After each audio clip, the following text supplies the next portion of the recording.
Good morning. I won't even let the time go quickly. We're going right into the program. Welcome to Governance Policies, and those of you who are on Facebook and YouTube, jump on. I know you're gonna have your questions, so yeah, jump on. We've got Shena Stubbs-Gibson on the phone, and we're going to be talking with you and sharing. Good morning, Sheena. Good morning, Nadine. How Good are you? morning, listeners. Yes. All right. So we're going to go right into it because when 7 o'clock come, I'm going to run you. Yes, ma'am. I am well aware. All right. Go I right. know. Yes. Go right Right. ahead. So let's start with a question that we got last time around. Mhm.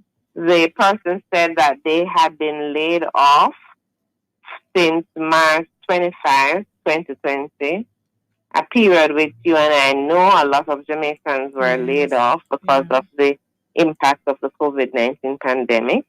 So this person was laid off during that period and wants to know if she should continue to pay NIS contribution. Mhm. Apparently, she had been paying for 20 years, and she said that she's now 62 years old. Right. And so, good question.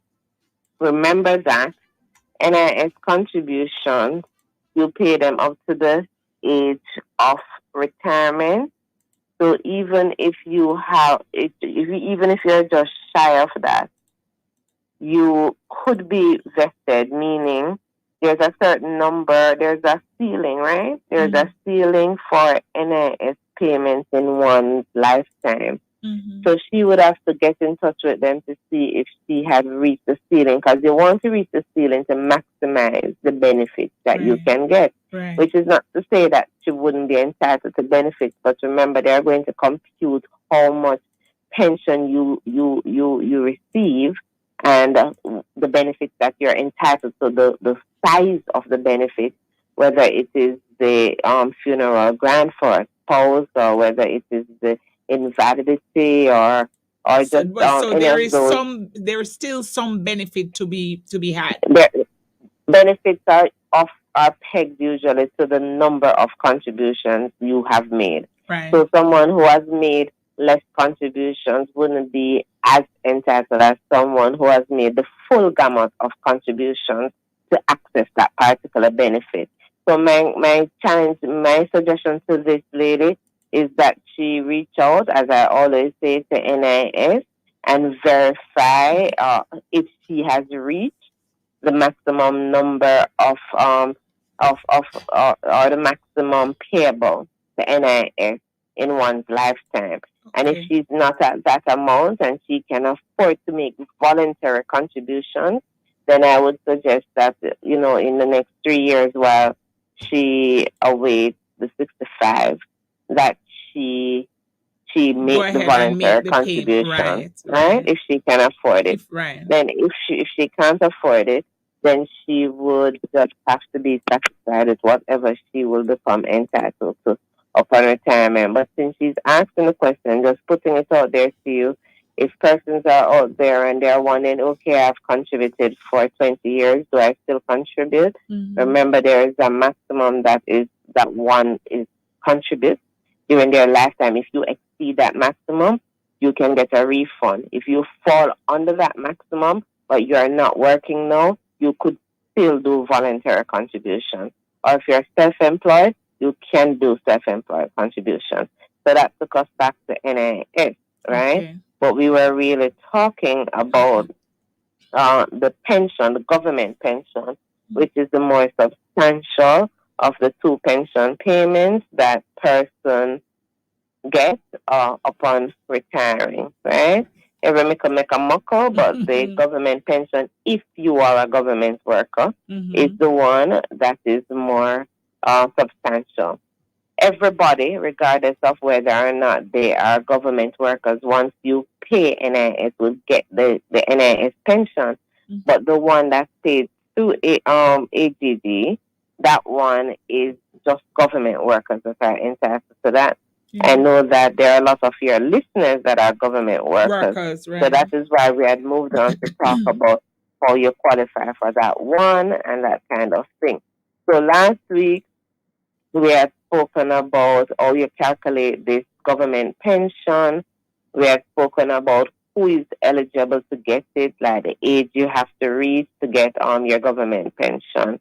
And this week I wanted to start by reminding persons that apart from the pension, the pension that's payable, they upon retirement, they may also elect to receive in lieu of full pension a reduced pension. You can elect to receive like a lump sum payment, a reduced pension, and there's a particular formula that's used to calculate that, and it's less than the full pension. You're under no obligation to make such election, but once you've done so, the full pension cannot be legally restored. But there have been, since April 1982, the AGD website advises the government has adopted a policy of restoring full pensions to persons who had opted to take a reduced pension and gratuity. So if you fall in that category, you had before 82 opted to take a reduced pension and a gratuity at the time,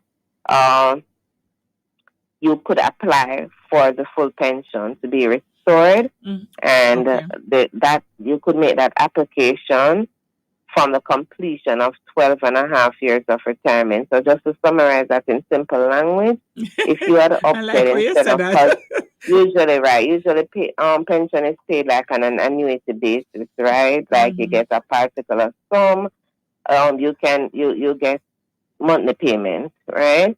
There are persons who opt to take a lesser pension sum and a gratuity payment up front, right? Okay. On the basis that I imagine they feel that they want more immediate access to their funds. Right. Usually, when you in the past when you accepted when you opted to do that, then you couldn't later on be restored to the annuity, the full pension, because you've already opted to take less. But what the AGD website is saying is can be restored.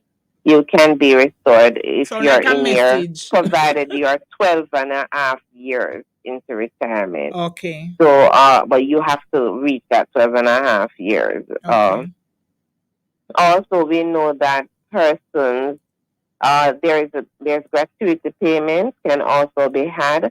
So I want persons to know this information so they can see if they qualify, because you could well have someone out there who is under the impression that their full pension can't be restored because they're already opted, and they qualify because they're past the service. I want them to pick up the phone and make a call today or go down there to see if they would qualify. You could also get gratuity payments from the AGD for persons who have been contributing, making for government employees, retired government employees, if the person retires with less than 10 years service. Because remember, we said before, 10 years is really when you would usually get vested, right? But if you retire with less than 10 years service, you could be entitled to receive a gratuity payment. And again, that there's a formula for how that is calculated. So you may think that you may not get a pension. You may not get a pension, but there is a gratuity payment that could be had if you retired with less than the 10 years in service. Okay. So I know that I have friends in the service who have done their 10 years. Some they were like in their 30s, 40s, and they're vested, and therefore had to move from one department to another. And then I know someone that moved from one particular government institution to a statutory, and that person is receiving pension, having done the 10 years. No, you may be thinking, boy, I haven't done the 10 years, but I had to retire, or the position ceased to exist. So I'm not entitled to anything. You could be entitled to a gratuity payment, not what you want to call it, a pension payment. So again, you want to get in touch if you had to retire or your position was retired. You want to get in touch to see if you would be eligible for a payment, right? I think the takeaway is to, if you have a question, if you're wondering, would I qualify, don't just sit there and wonder. Go on the Correct. site, make a call, and find out if you could in fact qualify to get And especially if something. they don't know, Nadine, so the thing is, persons may not know because it may be the first time that someone is hearing Yes, today that there is that's such true. a thing as a gratuity. And then So now because that they don't you know, they may they not don't do the reaching ask. out. Exactly. Also, so that is why we are putting all the information out there, but we are not necessarily saying to you that you will qualify, because we're saying this exists for a certain category of person. You call now and give them your information to see how long you were working, for instance. Was it broken? Because maybe the person is going to say, were you a full-time employee? There are other factors that could come in. But know that you have the information that if you retired before, then you can now say, oh, I didn't know that. So let me see if this applies to me. Also, where a person dies, an employee dies, an officer dies while in service, right? If you were appointed in the position, and again, I don't know how many persons know this, your estate could be entitled to 1 year's pensionable emolument, or the commuted pension gratuity. Remember that the gratuity that I had mentioned before, that could be paid in certain instances. For instance, if you retired under 10 years. Remember I spoke about that particular gratuity Right, payment. just now. Yeah. So if you die, I also spoke about gratuity in terms of the option to take a smaller sum, uh, and upfront, If like you in lieu die, of the full pension. If you die, your estate, your family family could can. be could be entitled to 1 year's pensionable emoluments, 1 year's pensionable emoluments or pensionable pay pensions, or that commuted pension gratuity, whichever one is greater. So if when they compute it, the gratuity would be greater than the 1 year pensionable emolument, then you can get that. But again, it's the information that I'm putting out there so that persons can know this, because I'm certain that there may be uh, persons who were in the government service, in the public service, who have died, and their family members may well not know that there is such an entitlement. It should be emphasized that the money, the gratuity, is paid to the deceased estate and not to the spouse, as is generally believed. So if your husband was an officer working with the government, a full-time employee working with the government, appointed in his position, and he has died before before arriving at pensionable age, your estate could still be entitled his estate could still be entitled to monies. And you want to, but what they're saying is that you now have to get the probate or the letters of administration. So if you're a wife that's listening to me, and Please you know make your sure. husband died maybe at 50, the person was appointed 55, they weren't receiving a pension yet, there could be monies to be had, but they're not going to give it to you just because you're a spouse. They're going to say that you should get your letters of administration or your probate. Probate, of course, is if a will is done, then it's called a probate. If no will was done by your spouse, then you can go to the court and get LA. what we call letters of administration. Well, you know Once that you get that that time document, thing that I was talking about, it's happening now. right? So once you get that document, then you would be able to access the benefit for the estate. Next time we'll talk some more about this. I know it's 7 o'clock. I wanted to talk about what happens when your position, like for instance, you work in a particular government office and it merges, as that's been happening. You were, some of them have become executive agencies, Okay. and so you are retired on the basis that your office or is no longer exists, or there's been some reorganization. Right. What happens in that particular situation? And that's it for today. Wow. So, and you said that that is happening a lot. So, but there is something that can be done. Yes. People. There are payments that can be accessed by All right. persons in that position. Let me do this real quick, and so we can just have you talk briefly about that. This is Love 101, the family station. Continue to keep it locked. We'll be right back. Make sure your child can live life to the fullest. Apply for a Satacor Life Child Protector Critical Illness Plan today. The time by Satacor Life is just about 7:02. All right, Sheena, just very quickly, because as you said, it's happening now, and we want persons to know that there is something that they can do in the event they are in this position. Just share the position again, merging of. Right. So, for instance, where you are employed, and let us say the position that you're in has been abolished, a part of the thrust of financial viability over the past few years has been to merge some of the public service position. Let us say that you worked in, for instance, even LAMP recently, Land Administration and Management Program. It no longer exists. It was, subsumed under the National Land Agency. So I'm saying there are always going to be those times when you have reorg, and reorg can sometimes affect persons because not everybody is going to be kept on the reorg. Wow.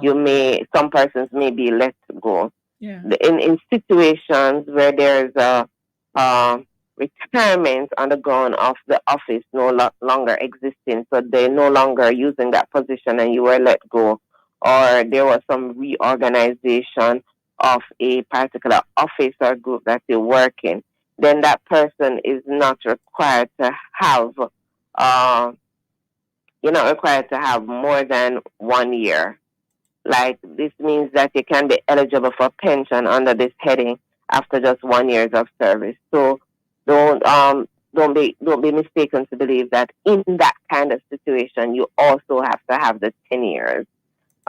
Because it wasn't invalidity, it wasn't death. So right. if that particular is 1 year, it's not your fault. right? Nothing you did. Yeah, that's a good way of looking at it, and it's not like I've reached the age either. Right. So in that kind of situation, you can be eligible for a pension after just 1 year of service. And that's what I wanted to add on. There's a formula, as usual, that would determine how much you get, but I don't want to go into the formulas. Or else I will run you off. The formulas can be kind of technical. Yes. Okay. All right. So I see some questions coming in, and what I'll do is forward those to you so that we can answer them next week. So persons continue to